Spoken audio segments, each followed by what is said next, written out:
La Banque africaine de développement et la Banque européenne d'investissement ont lancé ce lundi Boost Africa, une plateforme de financement des jeunes entrepreneurs africains afin de créer de nouveaux emplois de qualité. Les producteurs d'EVA d'ICIA ont tenu récemment une assemblée générale annuelle pour faire le point sur la campagne 2015 et 2016. À l'issue de la COP22 qui s'est achevée la semaine dernière, un réseau d'investisseurs institutionnels africains s'est constitué dans le but de financer l'adaptation des économies africaines au changement climatique. Bienvenue dans ce journal et merci de nous suivre sur Business 24 Africa. La Banque africaine de développement et la Banque européenne d'investissement ont procédé ce lundi au lancement de Boost Africa, une plateforme de financement des jeunes entrepreneurs africains.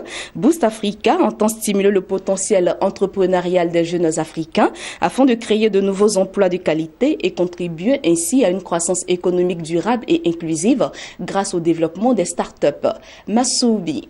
Plus de 1500 jeunes entrepreneurs africains verront leurs projets financés à travers Boost Africa, une plateforme de financement qui met à profit des compétences financières et entrepreneuriales de la Banque africaine de développement BAD et de la Banque européenne d'investissement BEI, ainsi que celle d'un grand réseau partenaire pour accélérer la croissance économique durable et inclusive grâce au développement des startups. Grâce à un premier investissement mixte de 150 millions d'euros, Boost Africa devrait mobiliser jusqu'à 1 milliard d'euros en investissement supplémentaire dans le secteur agricole numérique et soutenir des jeunes entrepreneurs et PME sur l'ensemble du continent africain. Le Boost Africa que l'on vient de signer ensemble, c'est une initiative transformative avec nos 3 institutions qui va développer un nouveau cadre entrepreneurial de jeunes africains.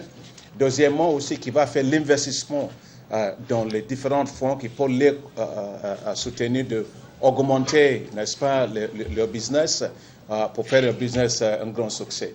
C'est très important parce qu'il y a les idées. Mais si vous avez les idées ne sont pas suffisantes. C'est pas suffisant.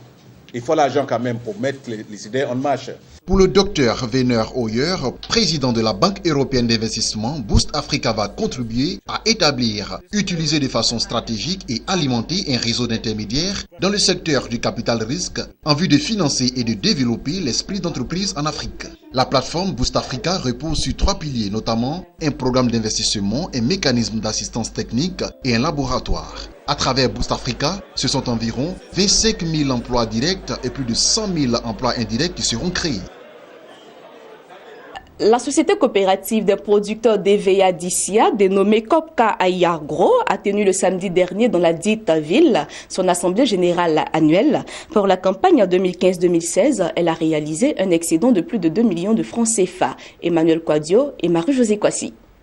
C'est un bilan financier positif que le directeur financier de la société coopérative Ayagro d'ICIA a présenté. Konenu a indiqué que l'entreprise a réalisé pour cette campagne un excédent de 2 57 469 francs CFA pour un gain annuel de 331 394 695 francs CFA, contrairement à 7 331 634 francs CFA en 2014. Dressant le bilan moral de l'exercice écoulé de la société coopérative, le président du conseil d'administration, Kofi Dieudonné, a souligné que la filière évéicole connaît des difficultés dues à la chute drastique du prix du kilogramme de latex fixé actuellement à 210 francs CFA. S'appuyant sur les données statistiques de l'APROMAC, il a relevé que le secteur enregistre une baisse de 6% des cours après celle de 32% en 2014. À en croire ses dires, cette baisse a agi négativement sur les programmes et performances de sa structure. Néanmoins, il note des satisfactions au niveau de la production commercialisée par la société,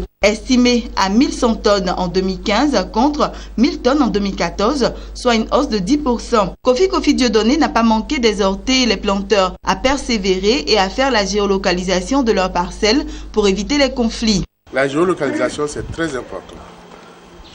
C'est une opération de l'APROMAC. L'APROMAC, c'est la structure qui gère de l'agriculture en Côte d'Ivoire pour l'instant. J'aurais souhaité que tous les planteurs puissent faire géolocaliser leurs parcelles pour régler beaucoup de problèmes. Les problèmes de vol, les problèmes de conflit également au niveau des régions pour que notre filière puisse être apaisée. Ce que je peux dire à mes planteurs, c'est que le bilan était positif, c'est vrai. Donc, une coopérative comme Copca Ayagro, c'est d'encourager, de dire aux planteurs qui n'ont pas pu faire confiance à la coopérative. Le premier responsable de la Copca Ayagro a également fait savoir que de nombreuses actions, entre autres préscolaires, identification, ont été menées à l'endroit des évéaculteurs pour leur bien-être. Créée le 28 juin 2005, la coopérative Ayagro d'Issia regroupe 775 coopérateurs repartis en 24 sections dans les régions du Haut-Sassandra, de la Maraoué, du Guémon et du Moyen-Cavali. Poursuivons avec ces actualités en bref et en images. À l'initiative de la Caisse des dépôts de gestion du Maroc, un réseau d'investisseurs institutionnels africains s'est constitué lors de la COP 22 dans le but de financer l'adaptation des économies africaines au changement climatique. Participeront à ce réseau les caisses de dépôt du Maroc, du Gabon, du Sénégal, de la Tunisie, de la Mauritanie, le Fonds de pension publique du Nigeria, rejoints par des banques de développement et des institutions de coopération telles que l'Agence française de développement.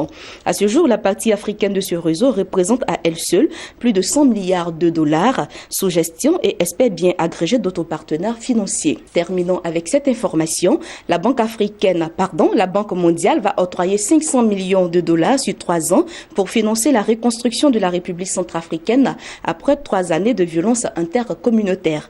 L'annonce a été faite par le vice-président de l'Institution pour la croissance équitable au cours d'une conférence des bailleurs de fonds sur la Centrafrique à Bruxelles.